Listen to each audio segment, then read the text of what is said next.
Yo, yo, yo, what is up, everybody? Chris here from Esports News, Access Rotation, however the flip you know me on these interwebs. And today I'm going to be bringing you guys my Pickems for the Major 2 bracket in beautiful Dallas, Texas, hosted by Optic, Texas.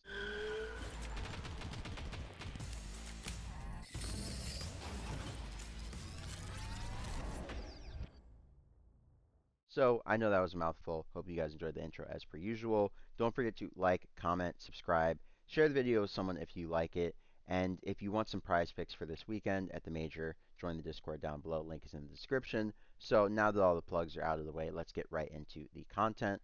So, I'm kicking things off with obviously the first matchup. But before we get into that, I do want to look at these reports. So, I compiled some reports and just an overview of how each team did in the stage. So as you guys can see, LA Thieves had a 91% map win percentage. They were 21-2 in maps. But let's look at the two teams in question right now. Surge in my power rankings is below the Carolina Royal Ravens, but that's just because, they didn't have the best showing to end the stage, and their map count is inferior to that of the Ravens. So statistically, their map count is the thing that disqualified them from being a step above the Ravens. Yeah, I do think that Surge are the better team between these two. So just because it is a major, I'll say that round one, game one goes to game five. That happens quite a bit at these majors. We get like a banger off rip, like let's say Seattle wins map two, Ravens win map one. It's like 250 to like 230. That would remind me of Major 2 from MW2, where the subliners took on LA Thieves, something like that. Anyways, usually the kickoff matches are bangers. So I'm expecting this one to be a game 5 banger. Also, these two teams are very, very evenly matched. As you guys can see, this is 4 and 5 in my power rankings. Both were 5 and 2, and the map count is pretty close, decidedly. So, in our next series, we had Ultra taking on the C9 New York boys. We have Ultra taking on the C9 New York boys, excuse me. And while in the power rankings, Ultra is clearly well above C9, it's not that close. As you guys can see, C9 went 4 and 3 in the stage, last losing to Faze, and conversely, the Ultra went 5 and 2. But looking at the report for both teams, they beat Ravens in week 1 and Breach in week 2, but they got 3-0'd by the Thieves and they lost to the Vancouver Surge. So Ultra are not infallible. And conversely, for the Cloud9 New York boys, they got a 3-0 against Toronto in week 1, so that head-to-head they're feeling pretty good about. They also 3-0'd Boston in week 2, and they lost to Surge in week 1, and Surge, Ravens, and Faze. So pretty respectable, but in the head-to-head on LAN, with the way Joe's been playing recently, even though Ultra's teamwork has been questionable, they have made considerable improvements in terms of like just observationally as a spectator how they play the game. So while I think it'll be a very close series, I think Ultra take this one. I mean, Cloud9 played Faze pretty tight. I'm very nervous about putting my faith in Ultra here, but Joe Deceives has just been playing so well. And if you get a normal performance from Kleenex on LAN, you would have to expect that to be an Ultra win. So, yeah, this is a tough one, but I'm going to take Ultra here. I'm going to take them in the 50-50. Also, Cloud9, they won the last time they faced off, and we know in Call of Duty that doesn't always bode so well. So, in our next matchup, we have the LA Thieves taking on the Boston Breach. Not going to get into the reports for this one. As you guys can see, LA Thieves were 7-0, 21-2, and Boston, conversely, was 3-4 and 13-16. So, not a lot to dissect there. Similar scenario here with Atlanta Faze, our number 2 seed, who were 6-1, 19-8 map count versus Minnesota Rokkr, our 7 seed, 3-4, 11-13 map count, and they looked absolutely free towards the end of the stage. I think Rokkr will look solid on LAN, but I think Faze and Thieves are in a league of their own, which is why I have the two of them being the lone teams to get 3-0s here. And then I think Surge and Ultra are the other teams that round out the top 4. There will probably be an upset somewhere in here, so it'll probably be Cloud9 in all actuality. But I'm going to book the Ultra and Surge getting through just because I feel a little bit more comfortable with that if I have to rely on future tents.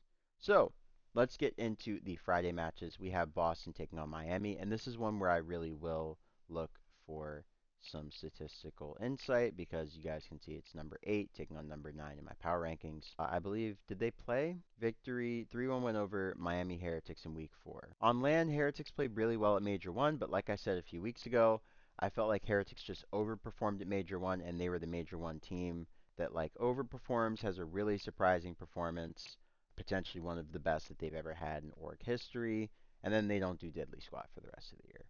So I thought it was a flame out. Kind of like, I guess, Ultra last year with Scrap when they had a really strong start to the year and just never really got back the same way. So, yeah, I think Boston 3-2. I'm going to say Boston 3-2. Maybe Miami turns up on land again. I just feel like Boston incrementally is in a better spot than Miami in terms of what they've improved on that we saw in the qualifiers. It felt like Boston was getting more consistent, I guess, upticks in performance from Wake, Cammy, Purge, and Snoopy. It just felt like there's more passing of the P's with the Boston camp than there has been previously in their matchups. So that's why I favor them against Miami this time. And that's why I think they beat Miami. I think they just had a better game plan as a team, and they were just more cohesive. So looking at our next series, we have the Carolina Ravens farming some Falcons points. I think it's a 3-0. I don't think TJ will be scared to play these guys a second time. It'll be on land this time. I think Falcons can probably win a map. I don't expect them to do anything too crazy at the major because of what we've seen from them online. So that's why I have it as 3-0. Nothing really to consult there. Yeah. Looking at our next series, we have Optic Texas, the new look Optic Texas with Skies taking on the Minnesota Rokkr. This is going to be a very interesting one for me. I'm not too sure how to feel. You guys saw my video about the Kenny situation that came out yesterday. Oof. I'm not too crazy about these honeymoon teams, especially if you're going into a LAN environment. I just don't know what to expect. I've heard that Optic looks okay in scrims, but they had 1 day of scrims before they flew out to the tournament. With the ring ceremony and everything going the way it has been, I mean, I like some of what I've seen from Dashy and Pred at times. Shotzi, I haven't really been liking his POV that much. I just feel like it's been not the regular Shotzi POV. A few days of practice. I mean, they're not commuting because they're in Dallas like everybody else. So you could add a little bit of practice time, but they have media day. I mean, how much practice time are these guys realistically getting? 2 or 3 days? 2 or 3 days with 75% of that World Championship roster. Arguably the most mechanically skilled part of that World Championship roster. No disrespect to Kenny, but it's just the other three are seen as being more skilled and pretty much always have been. Hard to say. Minnesota's been looking pretty bad lately, so I will give Optic this one. Sorry for the long deliberation, Cheese, but I really had to think this one through just because Skies has not been great at this game, I'll be candid. And no one else on Optic has really been good at this game consistently apart from Shotzi. Shotzi looked great for all of stage 1, along with Hook. Dashy has had shades of brilliance. Pred has not played long enough to really critique that seriously. And Skies is a new player, so he's a big question mark. I'm just going to toss up the dice in this one because no matter what, I have them losing in the next round to Cloud9, so I think it's fine either way. I'm going to say that this C9 versus LAG series probably goes to 5, just because this is LAG's lone showing on land. I think they will likely do pretty decent, but I just don't think that they're winning the series against a team like Cloud9 or would the other option be Ultra. So that means on Friday at 7:30 in our last matchup of the day, we have the Boston Breach taking on the Carolina Royal Ravens. If things go to plan, this should be a victory for the Carolina Royal Ravens. They look much improved. In Boston, they are ironing things out and they have made some clear improvements, but I just don't know how many improvements they've made, like in this stage, to confidently back them, I guess. That was not an intelligent sentence, but you understand what I'm saying. My thought process is I haven't seen anything convincing enough to say that Boston could beat Carolina, hence why I'm taking Carolina. So, that means we kick things off on Saturday with Cloud9 taking on Optic Texas. Cloud9 is a pretty solid team. I know Dempsey's going to love this. Slight glaze. But yeah, Cloud9's a pretty solid team at the moment. And Optic, I mean, they're a new team, maybe honeymoon phase at home with the crowd buff for the first time. Maybe Caesar goes crazy, but I'm just going to keep fading them until they prove me wrong. Hopefully they make the run at home, but it's not looking super likely. In winners round 2 on Saturday, I'm expecting this one to be pretty interesting. I think Neptune will have a solid performance on land, but I don't think he's going to be the second coming of Jesus like he was online for the Surge team.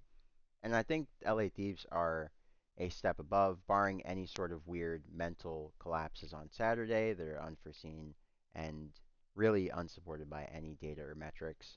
Thieves should continue their dominance across the board and likely Surge maybe take a hard point. Thieves S&D's been looking pretty good, and Surge's S&D's been on somewhat of a downtick. I feel like teams have been figuring Surge out a little bit now that they've had some time and just a lot more scrimmage results to compare. Also, eye test, just learning tendencies, things like that. People are adjusting. In our next series, we have Atlanta Faze taking on the Toronto Ultra. I feel like Ultra is a great team right now, but I just feel like there is something amiss with that team comp. They look phenomenal at times, but I feel like there's just always someone who's a step behind, right? Like in most series, there's someone who's a step behind on this Ultra team. Surprisingly, it's been Kleenex a lot more this year than I would have expected. But sometimes it's Bean, sometimes Insight. Rarely it's Joe. But yeah, it just seems like a lot of times this Ultra team can't get on the same page in the same way that teams like LA Thieves or Atlanta Faze, Vancouver Surge, or the Carolina Royal Ravens can. So that's my only misgiving with Ultra. Their ceiling is very high, but their cohesion makes their floor very low. So that's why I have Faze and LA Thieves getting through to the winners finals. No surprise there. Looking at our next matchup of Saturday, we, of course, have the Vancouver Surge taking on the C9 boys. They went head to head in this stage. How did it go? So, Vancouver beat Cloud9 in week 1. It was a game 5, very close. You know what? I feel like Cloud9 is due at this point in the season. And, they've been playing some good COD, man. They've been playing some good COD. They played Faze very, very tight at the end of the stage. I felt like that was possibly emblematic of a metamorphosis for this team that's nigh. So yeah, I'll bank on a Cloud9 win here. I like Cloud9. I like the way they've been playing. Like I said, I feel like Vancouver, there have been cracks that are starting to show. I feel like people are starting to get a little bit more acclimated to the way that they play. And that was seen in their last series against the Ultra. Was it the Ultra that they played in week 4? Yes, it was. Elite ball knowledge from your boy. So, that's why I have Cloud9 getting this dub here. Ultra, they look good, but I feel like Cloud9, they've been really making the necessary improvements. And conversely, Surge, like I said, they've just kind of been running out of luck a little bit in some of these series. Like the luck that was coming through that was propelling them to these dominant victories, it's been few and far between in some cases, and the performance has just not been as, I guess, blinding as it was before. It feels like there's just a lot more parity with the other teams and Vancouver Surge, whereas before it was like, whoa, there's a pacing difference. Now everybody's kind of on the same footing and the matches look different. So I think Cloud9 on land, I think they get it done here. Now, last matchup of Saturday is a banger. We have Toronto taking on the Royal Ravens. So this is number 3 in the power rankings versus number 4, and somebody has to go home. What I'm thinking here, man, this is going to be a banger. I believe, did these two teams face off? That'll help inform my decision. 3-0 victory over loss to Toronto. Okay, I think they get their get back this time. And I think it's in a game 5. Ravens, I think they get to the round 4 against Cloud9. Bracket is now color coded. We got double red, double blue, fire, color coded bracket, and we start on 1:30 on 1:30. We start at 1:30 on Sunday with the elimination round 4 matchup between Carolina and Cloud9. Have these two gone head to head? 3-1 win against Cloud9. Yeah, I mean, I like the Ravens, man. I like the Ravens. I feel like they are the legit third best team right at the moment. I feel like last major they were denied by Miami Heretics, and I don't think they'll get denied this time. I think they're going to get a top 3. Yeah, I have a lot of faith in the Ravens here, barring some sort of like insane collapse or maybe like Vivid just like shitting the sheets. I mean, I think they should really take home a pretty strong performance. So, in our next matchup, we have Atlanta taking on the LA Thieves once again. Honestly, I feel like FaZe get it done in the winners finals again this time. I know you guys can be like, oh, you're a FaZe fan, you're biased. I mean, it's a toss-up between these two teams. Like, why would I ever choose LA Thieves if I'm a Faze fan? Honestly, if you think about it from my perspective, like I'm always gonna feel like my team is going to win, even if that's slight delusion and slight bias. Like I'm a human, so I mean I can only be but so impartial. And they're 7-0 versus 6-1. It's not like that crazy to think. And also, these guys literally Phase won Minor 1, they won Major 1, LA Thieves won Minor 2, we're going into Major 2. There's not that much to glean.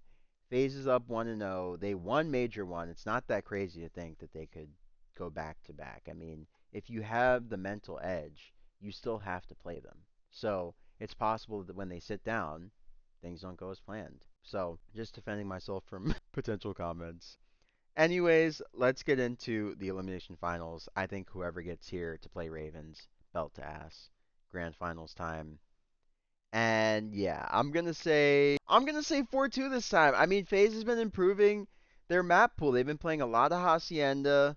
They've been playing good teams on Hacienda. They've been losing some of the Haciendas and almost losing series. I mean, they've been giving themselves reps on the maps that gave them problems against the LA Thieves. And the maps that they were really good at against the LA Thieves, they were really good at every time they played them. So I don't know. I mean, FaZe was clearly just practicing for this one matchup the whole stage. So, for them, that bodes pretty well going into the grand finals. So, you guys are like, oh, he's copy. Nope. I just unveiled what I was hiding this whole time. They were just preparing for the grand finals this whole stage. With the map pool improvements they were trying to make, it was just for this matchup because they were like, oh, we lost Hasi in the grand finals. We didn't do well in the winners finals in Hasi. Let's improve our map pool. Go back to the maps we lost against Thieves, and Bob's your uncle. So yeah, that's how I think FaZe get it done. That's how we lock it in. Word to Farouk. And yeah, guys, that'll just about wrap it up for me. Hope you guys enjoyed this video. Don't forget to like, comment, and subscribe to the channel if you're brand new. Share it with a friend if you enjoyed this or found it useful or think they might find it useful. Don't forget to join the prize picks. Prize picks. Don't forget to join the prize picks. Don't forget to join the Discord for prize picks. And yeah, guys, be sure to stay tuned for the next upload. It'll be me going in depth with this power ranking. I'm actually filming this as soon as I hit stop on this one. So yeah, stay tuned for that.